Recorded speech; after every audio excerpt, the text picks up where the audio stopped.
Good morning and welcome to another video with me, Ben Pearson. We are back at Merseyside Police Force and we are reviewing this, the CUPRA ATECA. Stay with us, it's going to be a good video. It don't rock right much, does it?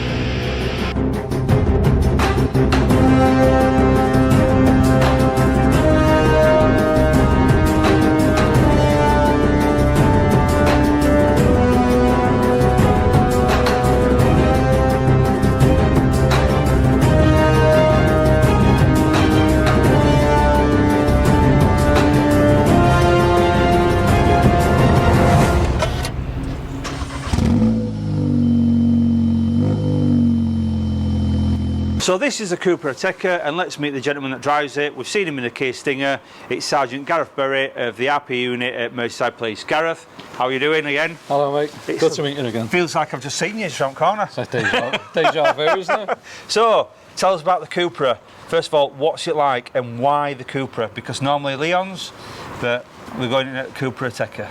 Yeah, so when we're looking at high performance vehicles, this is one of the vehicles we looked at, and the reason being is the ATECAs sit slightly higher up on the road, so especially if you're in a pursuit situation, you're going into an estate which has got a lot of speed bumps, then certainly the ATECA is great to get you over the speed bumps without any danger of it grounding out. So you're looking basically at baby X5 size or something, aren't you? X5 is a bit too big, you want something a little bit smaller, a little bit something more high performance, get you around corners and over bumps, curbs and that sort of thing. Yeah, exactly. So speaking of performance, 305 brake horsepower, 0 to 60 is about 4.7.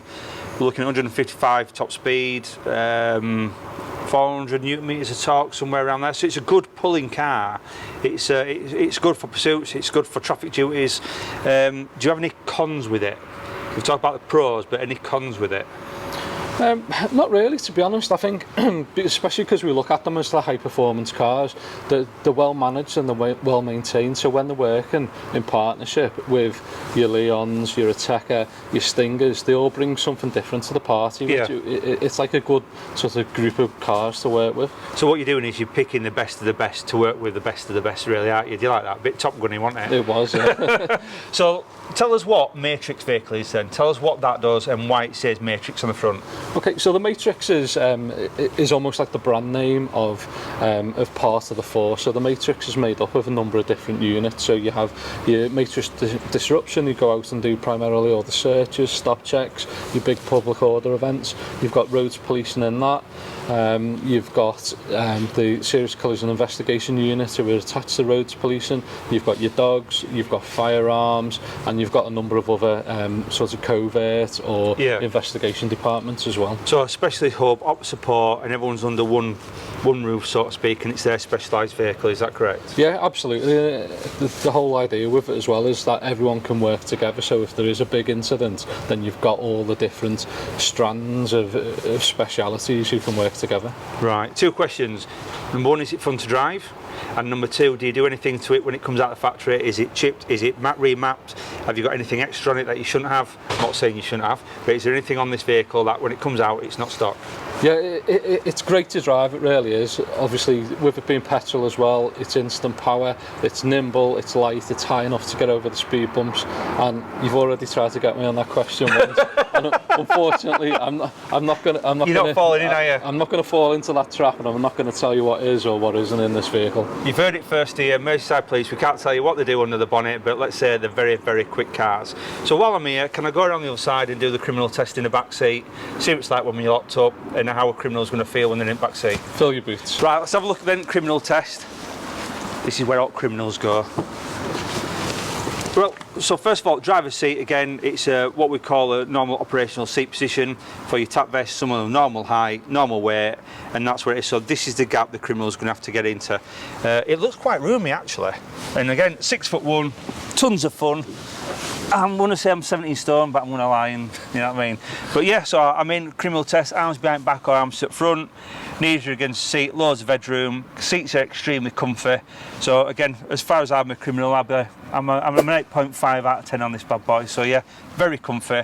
If you're going to get locked up in a Sgt ATECA. Oh, sorry, a CUPRA ATECA. CUPRA ATECA. We're sat in the CUPRA ATECA, fantastic police vehicle. But just while we're in that, we're going to let you know that over 130,000 vehicles are stolen every year. That's about 159 per day. Don't get your vehicle stolen. Get a tracker fitted, get an alarm fitted, or get a ghost immobilised fitted. A ghost immobilised is where you just need to press a few buttons. It's down to you what you press, and then the vehicle will start. No one else knows this. If you need anything like that, contact Safe and Sound Vehicle Security Systems in Leeds. He'll sort you out with everything you need, and your vehicle's going to be safe in your driveway. Don't let the criminals win. Contact Safe and Sound. Right, so we're out to look in the back? Yeah. One thing I'm noticing, I know what these are and why these are here, but can you explain why you've got one on each side and what they're for and why they're there? Yeah, so they're automatic number plate recognition cameras. They're in infrared, so they can work of a daytime or a night time, and it reads all the number plates of vehicles that are passing or going in the opposite direction. Obviously, if there's a vehicle of interest to us, it'll flag up on our system in the car, and it'll also flag up in one of the control rooms where it'll alert us to a vehicle of interest. Position like that, so it can read two different lanes, or it can catch opposing traffic coming. That's good, is that? Because normally on our cars they've always got them on one side, but both. Bit sneaky beaky, I like style. Yeah. Right, pop the boot, man. Let's have a bit of a look, see what's in here. Into the boot we go. So again, we were saying this isn't what you class as your normal operational, going out there, traffic duties, patrolling the streets, going to RTCs. This is your Matrix car. So yeah, exactly. What's in the back and why have we got it? Yeah, so in the back on this one, the setup is the last team who used it. They were doing a drugs operation.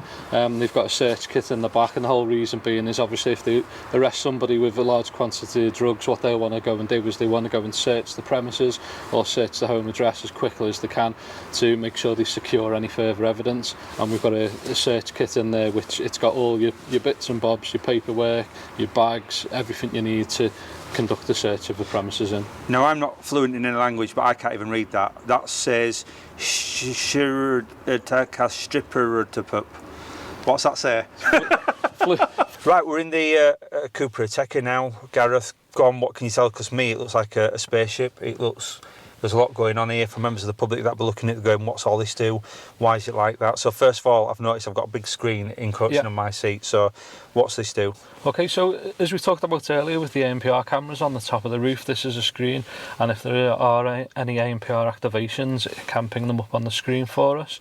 There's a number of other functions as well through the menu to change different light setups, but primarily that's used for the ANPR functions. And can you get your storm on there, your normal logs and everything else you go into? Can you look at that as well on that screen, or is that predominantly ANPR? It's predominantly ANPR. The whole reason being is you don't necessarily want to start reading logs as you're travelling to a job and things, so it'll just ping up with any ANPR activations. One thing people don't want to be distracted behind the wheel, do they?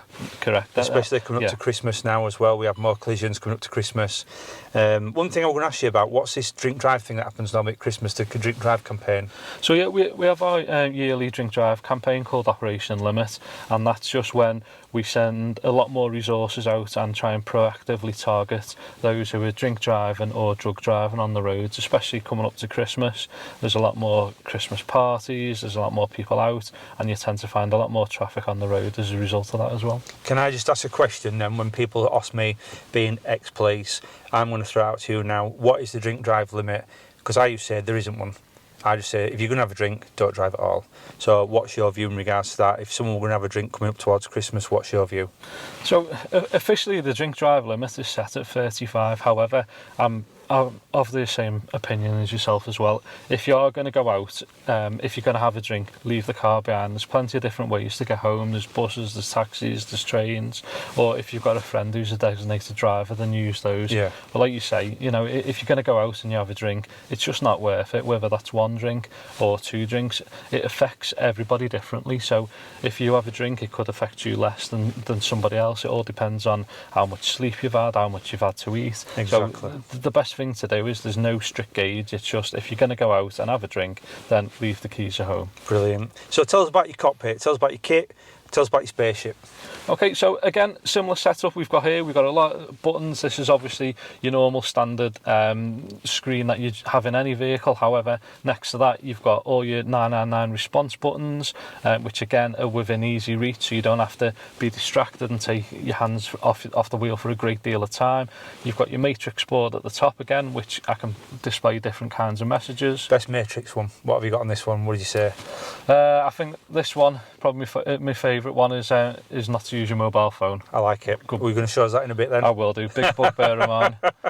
So your normal stack radio, where you push to talk. Yeah, exactly. And again, you've got your push to talk on the wheel here, and you've got your push to talk down there as well. So you've got several different options depending on how you're driving the car. What people don't realise as well is if you're in a pursuit now, North Yorkshire bound, coming towards that from Liverpool, you can press a few quick buttons and you can either be patched into North Yorkshire control room, or you can speak to someone direct, and it's literally like I'm speaking with you now into these radios.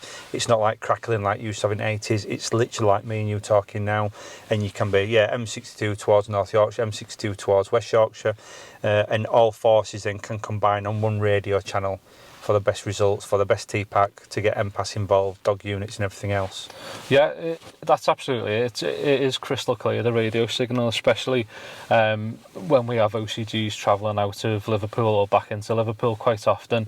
We all work with our border enforcers to make one T-Pack unit up, and obviously the fact that we're on different radio channels wouldn't be ideal, so the fact we can just use a fast find and patch straight in, and all the different forces be able to talk, be on the same channel, it's a great benefit for ourselves. And normally that's a one-touch button, isn't it? It's one touch straight onto an ops channel or a pursuit channel, and that's it. We're all combined on there, and it's done and dusted. Yeah. Bandits brought to bed, and we're all happy going home. Absolutely, sleep safe in his beds. Tea and biscuits. So, yeah, tea and biscuits, exactly. Meetings with the chief. The last thing I want to say is, what's this? It looks like some sort of like wrestling logo for WFC or whatever it's called now, WWF. What's all these that I'm seeing in all cars? So it's just in relation to the driver. So as you probably would have traditionally had your old driver logbook. So what you need to do is every time you get into a car, you put the time, date that you were in the car, your call sign, you sign it to say that you've checked the car and there's no damage to it.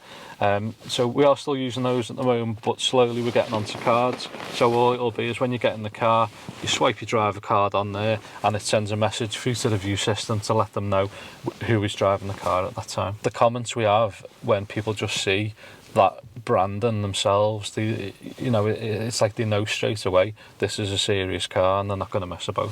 So again, it's like with a Kia Stinger, you're using the vehicle and you want it to stop before it starts. You want people to see the vehicle and thinking the Cupra is about, I'm not going to be getting into a pursuit.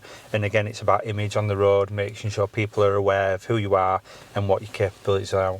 Yeah.